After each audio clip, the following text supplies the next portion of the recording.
বসতে হবে এরকম করলে তো কথা বলবো না, বসে শান্ত হয়ে বসতে হবে।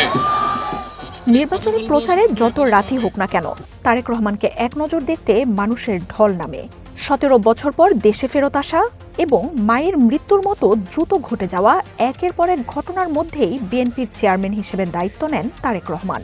শেখ হাসিনার দীর্ঘ 15 বছরে দমনপীড়নের পরও দলটির প্রতি এই জনসমর্থনকে পুঁজি করেই 12ই ফেব্রুয়ারির নির্বাচনে ক্ষমতায় আসার স্বপ্ন দেখছে বিএনপি। আমরা আমাদের বহু সহকর্মী, বহু ভাইদেরকে আমরা হারিয়েছি, বহু বোনকে আমরা হারিয়েছি এই গণতন্ত্রের যে অধিকার, এই অধিকারকে অর্জন করতে গিয়ে।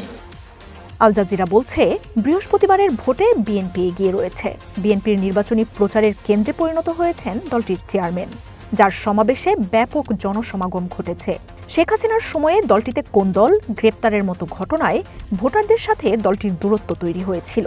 কিন্তু তারেক রহমানের উপস্থিতি সেই পরিস্থিতি পাল্টে দিয়ে বিএনপিকে সংগঠিত করে তুলেছে। তারেক রহমানের দৃশ্যমান, সহজপ্রাপ্য এবং সামনের সারিতে নেতৃত্ব দেওয়ার মতো প্রতীকী তাৎপর্য এক নিজস্ব শক্তি বহন করছে। এটি সেই তৃণমূল সমর্থক গোষ্ঠীর আবেগকে স্পর্শ করছে, যার শিকড় তার বাবা জিয়াউর রহমানের সময় থেকে বিস্তৃত। নিহত হওয়ার আগে যার উত্তরাধিকার বিএনপিকে গড়ে দিয়েছিল।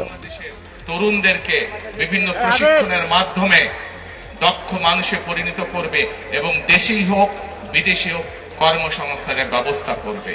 Steps like number one, saying coalition. Steps like number one, Genji's fashion. Steps like number one, mountain to ocean. Steps like number one, steps like number one. Steps like number one. তবে এই উচ্ছ্বাসের সঙ্গে সঙ্গে বাড়তে শুরু করেছে অস্বস্তিও।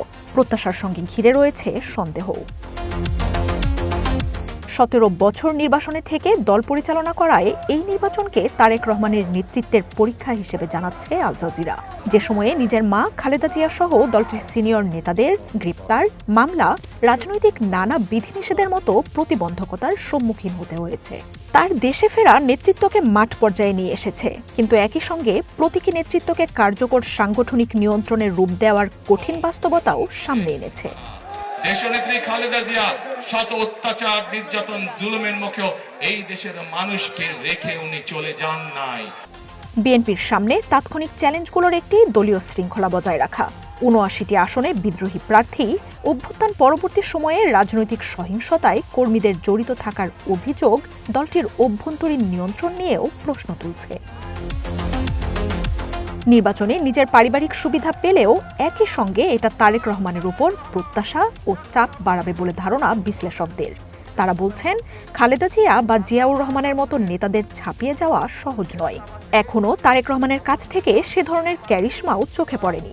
এসব challenge সামলে জয় নিয়ে আসতে পারলে তা তারেক রহমানের নিজের নেতৃত্ব হিসেবে প্রথম সত্যিকার সফলতা হবে বলেও মনে করেন তারা। আগামী 5 বছর ইসলাম 1 কোটি কর্মসংস্থানের সুযোগ সৃষ্টি করব।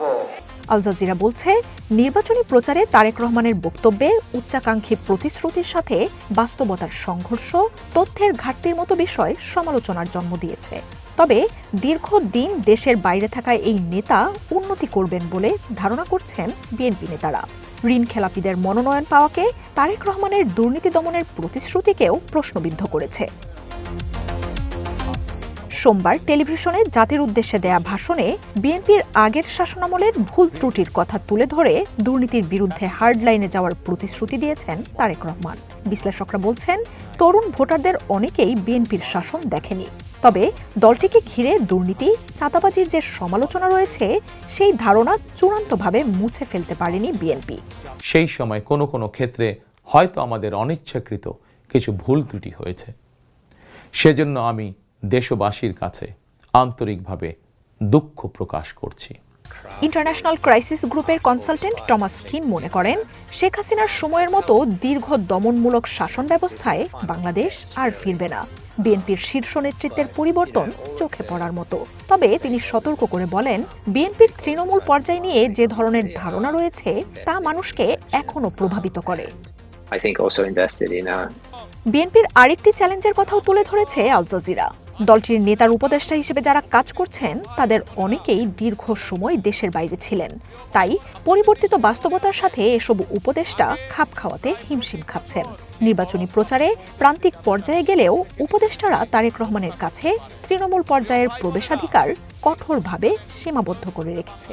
বিএনপির নেতারা বলছেন, বিশ্বস্তদের মাধ্যমে দল চালানো গেলেও দেশ পরিচালনায় মেধা ও সুপরামর্শ দেওয়ার মতো দক্ষ উপদেষ্টার প্রয়োজন পড়বে।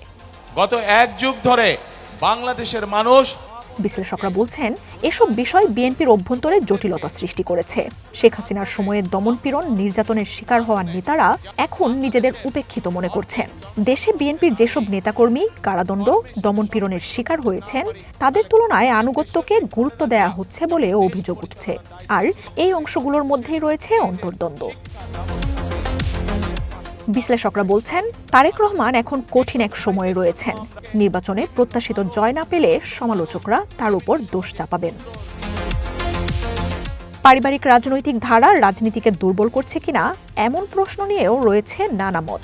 তারেক রহমানের জন্য এই নির্বাচন শুধু ক্ষমতার লড়াই নয়, বরং নির্বাচন থেকে তার প্রত্যাবর্তন, অতীত থেকে বেরিয়ে আসা, নাকি নতুন নেতৃত্বে আবারও পুরনো চক্রের পুনরাবৃত্তি। এই নির্বাচনে তারই জবাব মিলবে বলে মনে করছে আল জাজিরা। জনগণের রায়, বাংলাদেশ জাতীয়তাবাদী দল। মার্জিয়া উপমা, ওয়ান ইন্টারন্যাশনাল ডেস্ক।